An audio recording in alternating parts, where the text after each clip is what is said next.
आप ये बताइए ना कि राजकीय दर्जा मिलेगा, राज्यकर्मी का दर्जा मिलेगा, एक आकर्षक वेतनमान मिलेगा, गुणवत्तापूर्ण शिक्षा प्रदान करना, ये महागठबंधन सरकार का संकल्प है और संपूर्ण राज्यवासियों के लिए जरूरत है। आप सभी महसूस करते होंगे कि गुणवत्तापूर्ण शिक्षा की कितनी ज़रूरत है और गरीब, मजलूम और बेबस आदमी सरकारी संस्थान में ही अपने बच्चों को पढ़ाते हैं। किसी निजी संस्थान में पढ़ाने की उनकी क्षमता नहीं होती है।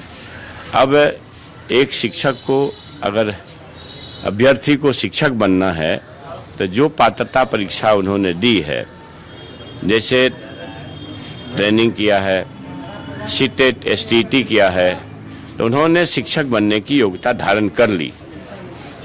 अब जिस तरह से प्रोफेसर लोग बहाल होते हैं तो बड़े ही कठिन पढ़ाई के बाद नेट करते हैं, बड़े ही मेहनत के बाद पीएचडी करते हैं। नेट और पीएचडी करते हैं तो वो प्रोफेसर बनने के योग्य होते हैं, प्रोफेसर बनने के लिए दक्ष होते हैं।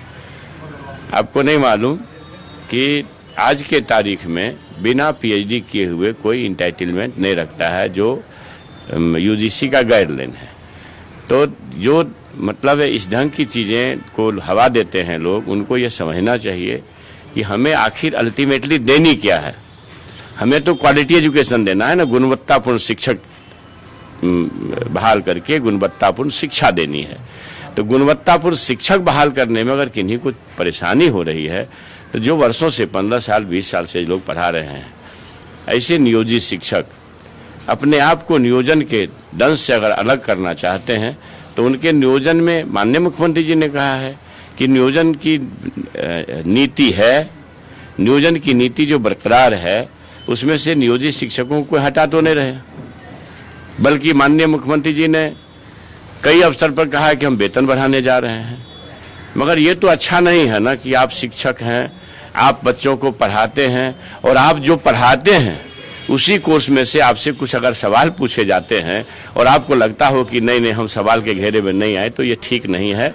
आप अगर राज्यकर्मी का दर्जा चाहते हैं तो एक कदम आगे बढ़ने के लिए थोड़ी मेहनत करिए। ऐसा नहीं है कि आप बीडीओ साहब हैं, सीओ साहब हैं या किरानी साहब हैं या बाबू लोग हैं कि भाई आपको पढ़ाई से रिश्ता छूट गया। आप तो लगातार पढ़ाई के संपर्क में हैं। शिक्षक तो पढ़ाई के संपर्क में रहते हैं कि इससे क्वालिटी एजुकेशन बेहतर हो पाएगी। बेहतर ना, आप इन्हीं बताइए ना कि क्वालिटी शिक्षक बहाल होंगे, गुणवत्तापूर्ण शिक्षक बहाल होंगे, तभी तो